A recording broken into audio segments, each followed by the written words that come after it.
Welcome to the conversation. I am Carrie Ann, and I will be your host for this first segment. I am, of course, joined by Jared, our resident astronomer, as well as Mike, our rocket specialist. And behind us, we have Adetta, who will be producing the show today. Today in news, we have... Dawn continues its mission at Ceres. And Virgin Galactic gets $1 billion investment. And then in our second segment, Jared here will be having an interview with author Chris Profit about the future of SpaceX. It's going to be a really interesting one. And then, of course, in our third segment, we get back to your comments and questions about last week's show. But this is tomorrow, Orbit 10.40. For those who don't know, I work at SpaceX as what I like to call a pixel janitor, which means that I can't talk about SpaceX stories. And there was a big one this week. So I found the biggest SpaceX fan that I could to help us talk about Demonstration Mission 1. Thanks, Ben. Hi, it's me, Tim Dodd, the Everyday Astronaut. This flight took off perfectly at 2:49 a.m. Eastern Time, 7:49 UTC on March 2nd, 2019. And this was the first flight of 1051.1 Falcon 9 booster. So for all of these upcoming missions, NASA and SpaceX will be using brand new Falcon 9 boosters. And it sounds like later on they have the option if they want to try to certify used boosters in the future. That's something that NASA and SpaceX could probably figure out, and they might pursue later. But for now, it's going to all be brand new boosters, and this was one of them. The booster was recovered on, of course, I Still Love You, the autonomous spaceport drone ship, several hundred miles downrange, and it will always have to be downrange on the drone ship, because they will not ever be doing a return to launch site landing when they're launching crew. And now to talk about something else in space that can kill you, here's Sarah. On Tomorrow, we talk a lot about the requirements of getting humans to other worlds and some of the hurdles in our way. One of the biggest obstacles is radiation.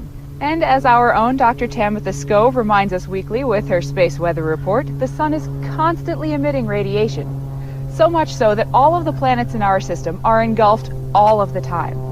Thankfully, Earth has a global defense mechanism called the magnetosphere, and it's produced by the dynamo that is our core. But the moon has no such protective field, so its surface is constantly being bombarded. But not evenly. The first sentence of her bio: "Hi, I'm Tamitha Skov, and I stare at the sun a lot." Skov. Skov, Skov, Skov, Skov, Skov. Skov. That was amazing. Got it.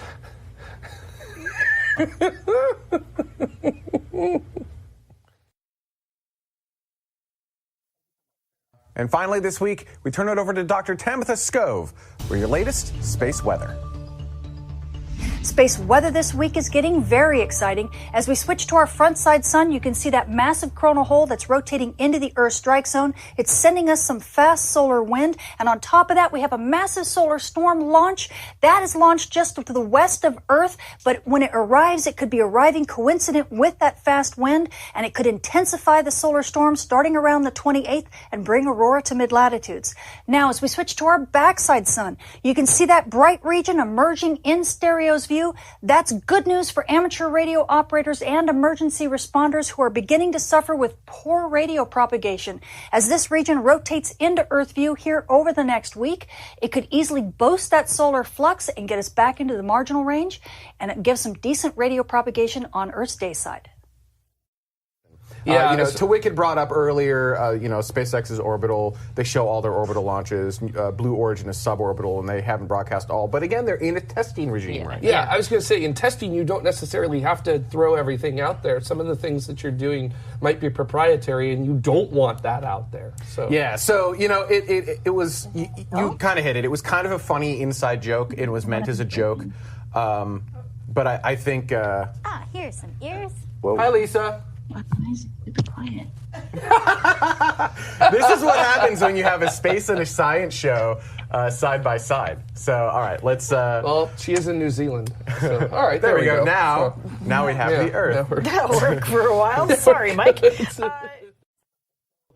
If he's slow to react, because, you know, our signal to him is a little bit slower, and then we don't hear him right away, and we talk over him. So there is that awkward over talk kind of situation going on. However, aside from that, one of the last shows that he was on, in-house, he hardly said anything. And I took a really hard mental look at that because I was trying to figure out if we were just still talking over him or not. And we weren't, because I could hear him just freaking fine. I think he and Sarah have a similar personality where they'll say something when they've got something to say. Yes. And so it feels like that because we do sometimes, when he does say something, we do talk over him, blah, blah, blah. But honestly, when he's in person, he also does not say a lot. So I think you're right. I think he and Sarah have that similar, like, they're very quiet for the most part, other than when they're doing their part, and then they'll remain quiet until they have something else to say, which is and interesting. They both get very excited when they're saying what they're saying. Yes. Though. So it's this weird juxtaposition where they're very, very quiet, and then very, very excited, right? And then very, very quiet. But so the thing is, like, you can't have 5 Jareds on the show. It would never happen. It would never work. It would never go anywhere. It would be the most random bowl of cereal ever. So you have to have some people who are going to be a little bit more quiet, and you have to have some people who are going to be a little bit more loud. You have to have that mix, because otherwise it literally will not move forward. I feel like this person's name on Twitter is like a card in Cards Against Humanity. The most random bowl of cereal. That's their name. You know who you're sitting next to right now? When I saw that, I wondered, who the heck is this person, and why am I following them on Twitter? Oh yeah, when you change this one here, hang on. Jade, so. What?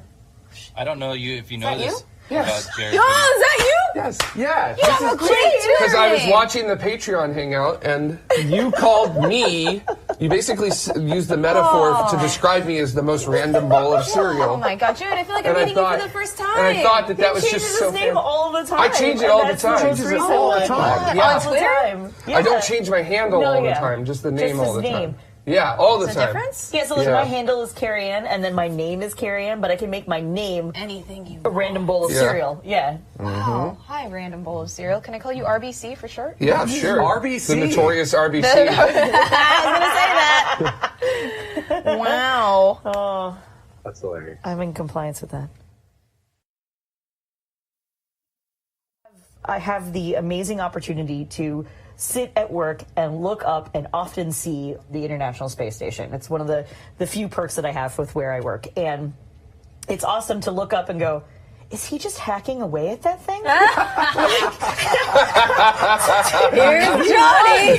He was. Vendors are coming in and we're trying to like give a tour or something and explain what's going on and be like, oh yeah, these are live views from the International This Space isn't Station. an important part of this spaceship at all! And they're like, is that inside or outside of the station? You're like, no, that's outside. They're like, well, what is he doing? I'm like, I don't actually know. So I guess we'll learn about that later. Why did they have shears like that up at the space station? You never know, It's dude. sort of like sneaking into Disneyland with a knife. Like, oh, it's okay, I have this right here. Like, what are you talking about? I smuggled this on How did you get that in? Absolutely, absolutely amazing.